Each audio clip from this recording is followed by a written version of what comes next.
Assalamualaikum warahmatullahi wabarakatuh.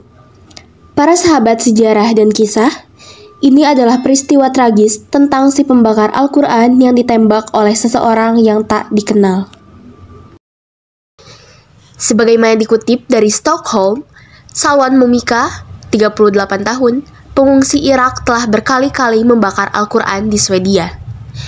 Momika telah membuat dunia Islam marah karena tindakannya membakar kitab suci umat Islam selama demo di negara tempatnya mengungsi. Ulahnya juga membuat pemerintah Swedia pusing karena keamanan nasionalnya menjadi terancam. Menurut laporan French 24, motif Salwan membakar Al-Quran adalah faktor publisitas atau ingin lebih dikenal dengan mencitrakan diri sebagai juru kampanye anti-Islam. Pada Rabu malam, 29 Januari 2025, ia ditembak mati oleh pria bersenjata saat sedang live streaming di TikTok di sebuah rumah di kota Södertälje. Lantas, mengapa Salwa Momika membakar dan mengapa pula dia dibunuh? Inilah beberapa fakta tentang tewasnya Salwa Momika, si pembakar Al-Quran. Yang pertama, Momika mendapat perlindungan dari perintah Swedia. Momika menjadi sorotan publik setelah dia membakar dan menodai salinan Al-Quran, kitab suci umat Islam, baik secara terbuka maupun melalui siaran media sosial pada 2023. Aksi-aksinya memicu kemarahan umat Islam di seluruh dunia dan mengakibatkan ancaman dari sejumlah kelompok Islam. Sebagai respon, Swedia menaikkan tingkat kewaspadaan terorisme ke level kedua tertinggi dan memperingatkan warganya tentang ancaman di dalam dan di luar negeri. Momika merupakan pengungsi dari Irak yang mendapat perlindungan perintah Swedia. Meskipun Badan Migrasi Swedia pada 2023 menemukan bahwa Momika memberikan informasi palsu dalam aplikasi izin tinggalnya, namun deportasi tidak dapat dilakukan karena Momika beresiko menghadapi penyiksaan dan perlakuan tidak manusiawi jika dikembalikan ke Irak.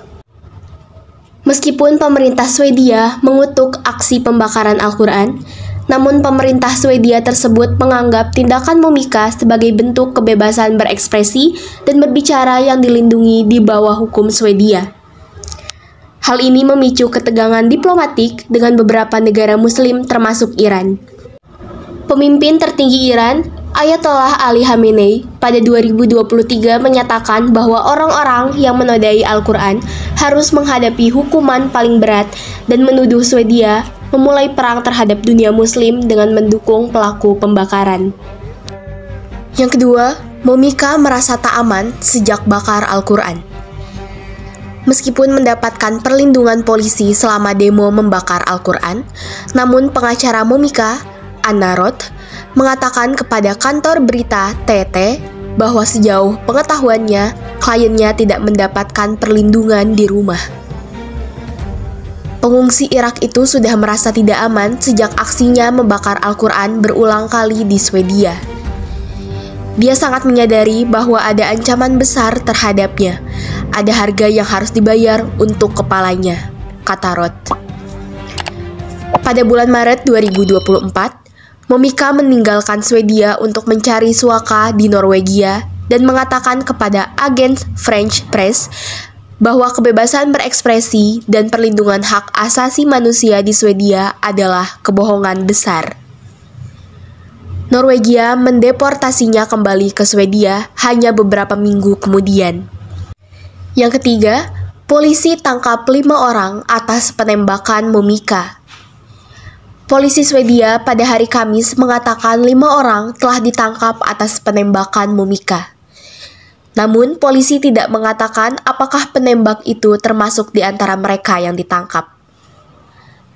Menurut polisi, insiden itu terjadi di dalam ruangan dan ketika para petugas polisi tiba, mereka menemukan seorang pria yang terkena tembakan dan pria itu dibawa ke rumah sakit, yang kemudian dinyatakan tewas. Polisi menangkap 5 orang semalam. Jaksa telah menahan mereka, kata polisi Swedia dalam sebuah pernyataan. Yang keempat, Swedia tuduh kekuatan asing terlibat penembakan Momika. Perdana Menteri Swedia, Ulf Kristersson menuduh kekuatan asing terlibat dengan mengatakan kepada wartawan bahwa ada kekhawatiran bahwa pembunuhan itu mungkin terkait dengan negara lain. Untuk itu, kata dia, penyelidikan atas penembakan Momika melibatkan Dinas Keamanan Swedia.